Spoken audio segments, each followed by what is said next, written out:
જય દ્વારકાધીશ મિત્રો.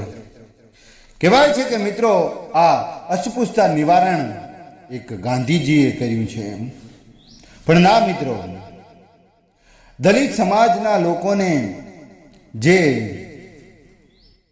ન્યાય અપાવી અને જે કાર્યો કર્યા છે તો જગદંબા આઈ નાગબાઈએ 500 વર્ષ પહેલા કર્યા. આઈ જગદંબા નાગબાઈ 500 વર્ષ પહેલા થઈ ગયા, જેમણે જૂનાગઢની મહાસત્તાને ગોખલાવી નાખી હતી. પણ એટલું જ નહીં મિત્રો, એટલું જ નહીં, પણ આઈ નાગબાઈ જ્યારે નવનિર્માણની સ્થાપના કરી અને જ્યારે હેમાળે હાડ ગાળવા માટે જાય છે ત્યારે એમનું ગાડું હાંકી અને એક દલિત સમાજનો માણસ જાતો હોય છે. વિચાર કરજો મિત્રો.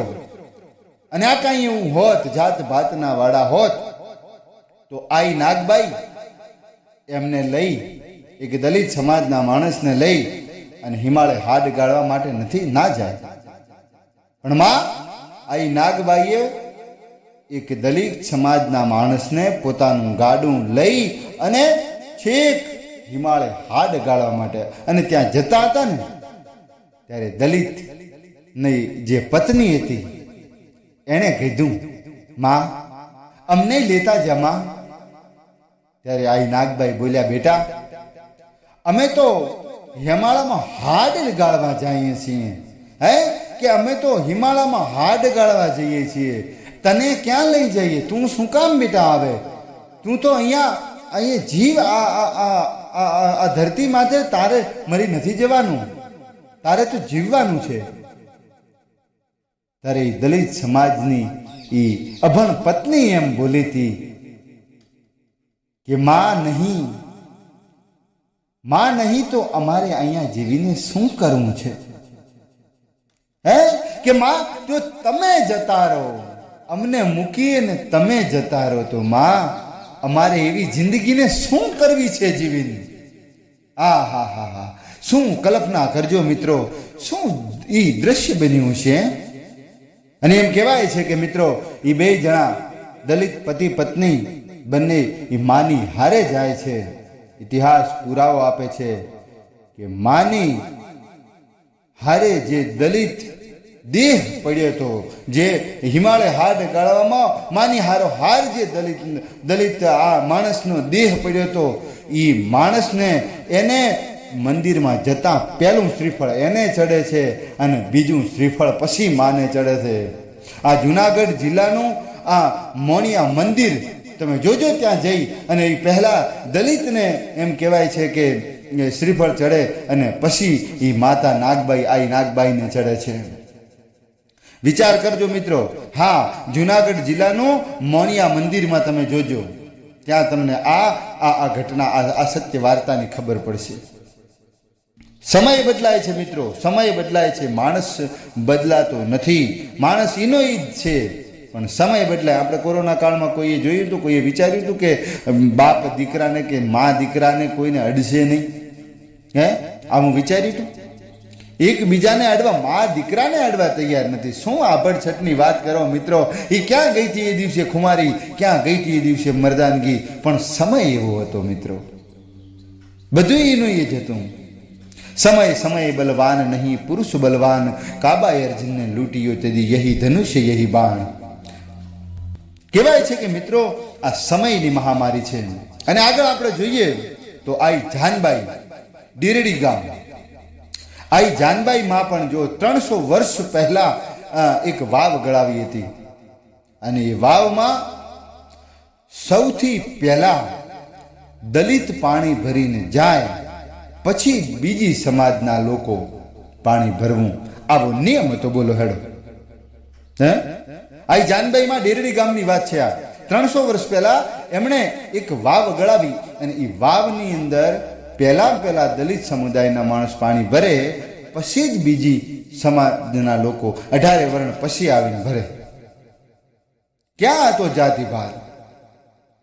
અને તમે એક વિચાર કરજો મિત્રો કે જુનાગઢનો ધણી 999 માળવાનો ધણી એમ કહેવાય છે કે ભીમડા રખેહરને હુંડલામાં ભરી અને જ્યારે આલીદર બોલીદર એ ગામમાં પોગાડે છે, વિચાર કરો મિત્રો, એક બજાર વાળવા વાળો માણસ, એમ કહેવાય છે કે 900 પાદરના ધણીને, જુનાણાના ધણીરા નવઘણને ઉપાડી અને છેક આલીદર બોલીદર ગામમાં મોકલી આવે.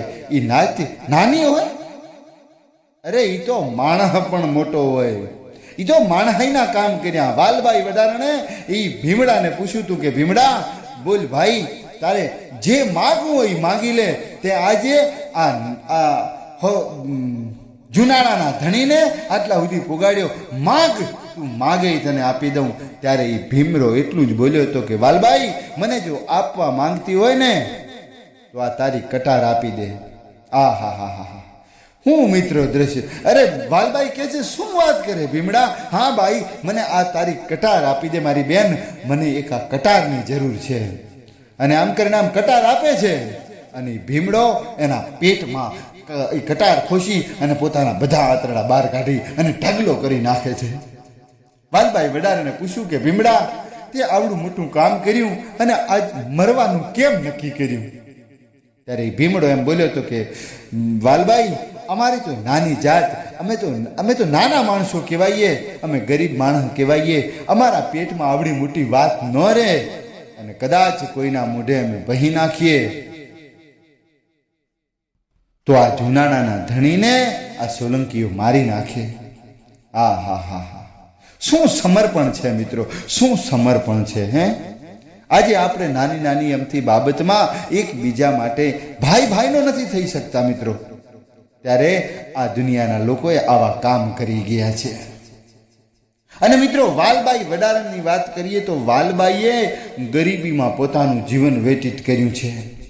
પોતે પથ્થર તોડી અને પોતે મજૂરી કરી અને પોતાનું જીવન વ્યતીત કર્યું. પણ આજ સુધી કોઈ દિવસે એણીએ કોઈ દિવસ નહોતું માગ્યું જુનાણાના ધણી પાસે, રા નવગણ પાસે કોઈ દિવસ નહોતું માગ્યું કે અમે તારી આ સેવા કરી છે. આ બધા ગુપ્ત રીતે એ લોકોએ આ બલિદાનો આપ્યા છે મિત્રો. ક્યાં હતો કોઈ જાતિવાદનો ભેદભાવ? ક્યાં હતું આ બધું? આ તો હવે ઊભું કરે છે લોકો. એક નાની અમથી વાત. અને પાછું હમણાંથી એક આ મોબાઈલો એવા થઈ ગયા છે ને કે કોઈ પણ માણસ ગમે તે વાત કરે એટલે સીધી મોબાઈલમાં કેચઅપ થઈ જાય, અને મોબાઈલમાં કેચઅપ થાય એટલે વાયરલ થાય એટલે એકબીજાને વાતો કરે, આ ફલાણે આમ કર્યું, આ ઢીમકો આમ બોલ્યો. પણ કલાકાર જે પણ મંચ ઉપરથી બોલતો હોય, એ કલાકાર બોલતો હોય એની કોઈ જાતિ ભાત વિશેનો નથી હોતો. પણ શું થાય છે કે એ બોલવામાં ચામડાની જીભ છે, લપસી જવાય. હવે કોઈને ખબર નથી કે શું સંવિધાન પ્રમાણે બોલવું. અમુક તો એવું હોય કે સંવિધાન પ્રમાણે શું બોલવું એ જ ખબર નહીં, કારણ કે ભૂલી જવાય. રંગમંચ ઉપર બેઠા એ માણસના મોઢામાંથી કદાચ ગલત શબ્દ નીકળી જાય તો કોઈ દિવસ કોઈએ એને ખોટી રીતે હેરાન ન કરવો મિત્રો. કહેવાય છે મિત્રો કે જીવનમાં દરેક માણસનું સારું, આપણે સારા દુનિયા સારી એમ ગણી અને દરેકે સાથ સહકાર અને સંપીને જીવવું જોઈએ. એટલે કહેવાય છે કે જીવનમાં સત્સંગને જરૂરી રાખવું. आरस की शिला धातु पात्र और जिला जामे कांच की रशीला ढाल चर्म की सजेली है. શું કે આરસ પાનની શિલાઓ હોય અને આમ ધાતુના અલગ અલગ આમ મજાગરા હોય અને એની શિલાઓ તમે જુઓ તો કાચની શિલાઓ હોય. आरस की शिला धातु पात्र और जिला जामे कांच की रशीला ढाल चर्म की सजेली है. पण पिंजल भनंत सिर नमावे अनंत कहे होवे कभी कोविद तो राज की हवेली है. नहीं तो ये अनारथ उपमा है निर्जेले रूप नहीं, ये हजामत की थैली है, ये कोई हवेली नहीं है. મિત્રો, તમારી કને બધું હોય, લોકો તમારી જોડે આમ સલામ કરતા હોય, તમને ઝૂકીને ચાલતા હોય, તમારો આમ જબરજસ્ત વટ હોય, પણ છતાંય તમારા ઘરમાં જો સત્સંગ નથી તો એ માત્ર એક હજામતની થેલી બરોબર જ છે, બાકી બીજું આમાં કાંઈ નથી. એવું આ પિંજલ ભનંત મહારાજ કહે છે. તો મિત્રો, આજની વાર્તા અહીંયા આપણે સંપૂર્ણ કરીએ છીએ. જો તમને ગમી હોય તો લાઈક કરજો અને તમારા મિત્રોને શેર કરજો, બરાબર. અને જો તમને આવી વાર્તાઓ ગમતી હોય તો અમારી ચેનલને સબસ્ક્રાઈબ જરૂર કરજો, જેથી તમને અમારી વાર્તાઓ સાંભળવી ગમતી હોય તો સૌની પહેલાં અમારું નોટિફિકેશન તમને મળશે. તો અહીંયા આ વાર્તાને સંપૂર્ણ કરીએ છીએ. જય જય જય જય જય દ્વારિકાધીશ.